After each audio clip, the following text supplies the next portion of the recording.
Bismillah ar-Rahman ar-Rahim. Salaam Alaykum wa rahmatullah. We are here on day 11 of the month of Ramadan with the explanation for today's dua.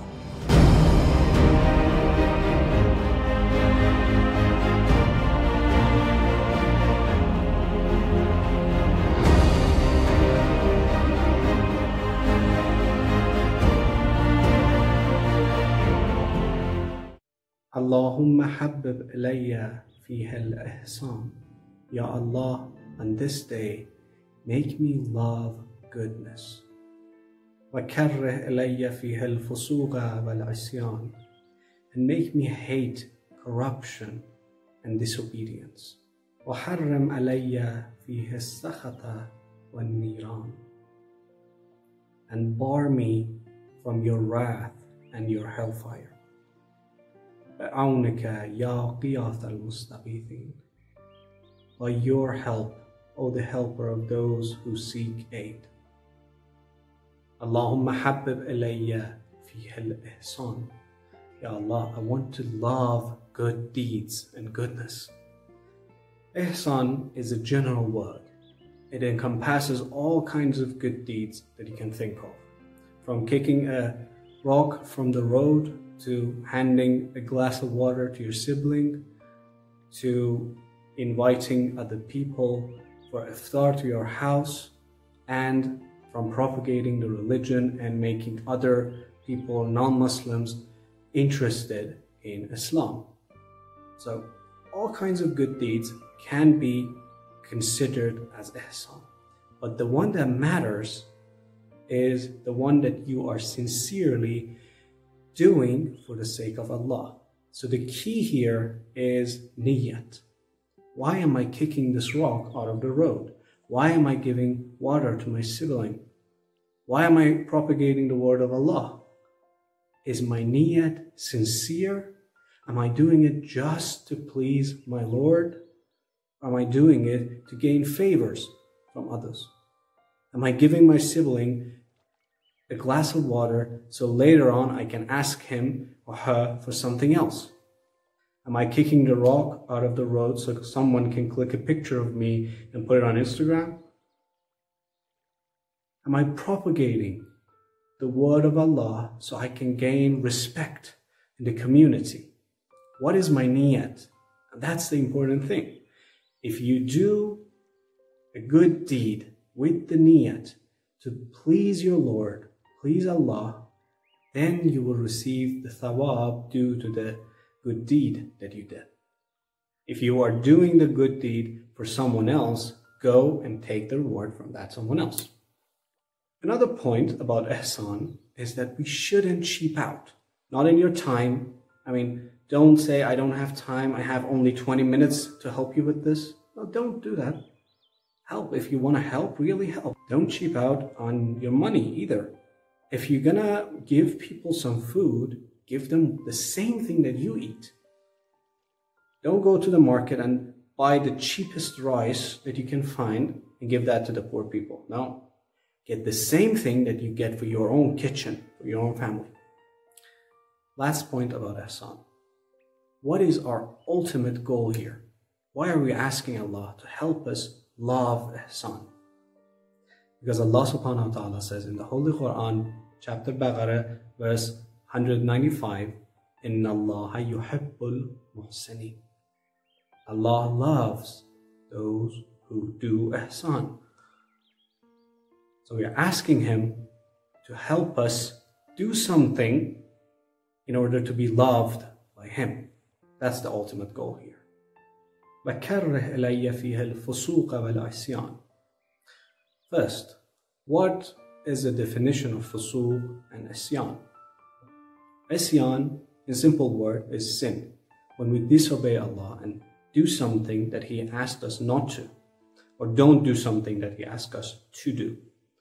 That is isyan. Now, fusuq is insistence on isyan. If we do isyan repeatedly and we insist on doing it, we don't regret it, and we keep on making the same mistake again and again, that is called fusuq, and the person who does it called fasiq, a corrupt person. Now, what does karrih ilayya mean? We are asking Allah to make the sins and corruption ugly in our eyes. Make us hate it. What does it mean? Well, we know at some point we're going to regret doing the sins. All of us know that. We're going to say, yeah, I wish I haven't done that. That's going to happen. Sometimes it happens a few seconds after you commit the sin. Sometimes after a day, sometimes after years. But at the end, you're going to regret it. So what we are asking here from Allah subhanahu wa ta'ala is to help us see that ugly side of the sin at the initial moment before we commit it. That way, we can save ourselves the pain that will come in the future. وَحَرَّمْ عَلَيَّ فِيهِ السَّخَطَ وَالنِّيرَانَ. We all try to do good things, try to obey Allah in order to be saved from His punishment. How do we do that? Someone asked Imam Sadjad alayhi salam, what is the most valuable deed in the eyes of Allah? And Imam said, بُغْضُ الدُّنْيَا. If you hate dunya. Then Imam alayhi salam further explains 7 grave sins that all have roots in حُبُّ الدُّنْيا. And he says, حُبُّ الدُّنْيا رَأْسُ كُلَّ خَطِيئَةٍ. How can حُبُّ الدُّنْيا deprive us of Allah's mercy and bound us to the hellfire? We might think, okay, I have a good house, I have money in my account, but it's not going to keep me from worshipping Allah. I'm a good Muslim with good money. It is good that you can have money, you can have good things, live a luxurious life, and at the same time worship Allah. But beware of the temptations. One of my teachers, rahimahullah, he told us this story one time. One night we were in the masjid praying, and after the prayer someone came to me and said, one of the regulars in the masjid, one of the guys who is very religious and very generous, he is in his deathbed, he's dying. So can you come to his house? So we went there and I sat by his bed and I saw that he is really going to die. His condition is really severe. So I told him to say the Shahadatain. I looked at him and said, say, Ashhadu an la ilaha illallah. But he resisted. He didn't say that. I kept asking him to say it and he didn't, and then he passed out. But alhamdulillah, he recovered. He didn't die that night.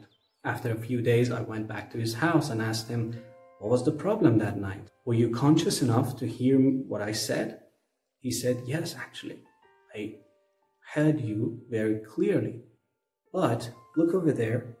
I have this piece of antique that I really like in my room. And when you said, say, Ashhadu an la ilaha illallah, I looked over and I saw some man standing by it and told me, if you say Ashhadu an la ilaha illallah, I'm going to break this thing. And I couldn't say the Shahadatain. The guy went and sold the antique to be rid of that temptation and attachment to the world. But how can we be sure that we would have the second chance? So let's be aware of the temptations and the attachments to this world. We are all seeking for your help, Ya Allah, because only with your help we can fall in love with goodness. And with your help we can see the ugly side of the sin. And only by your help we can be saved from your wrath.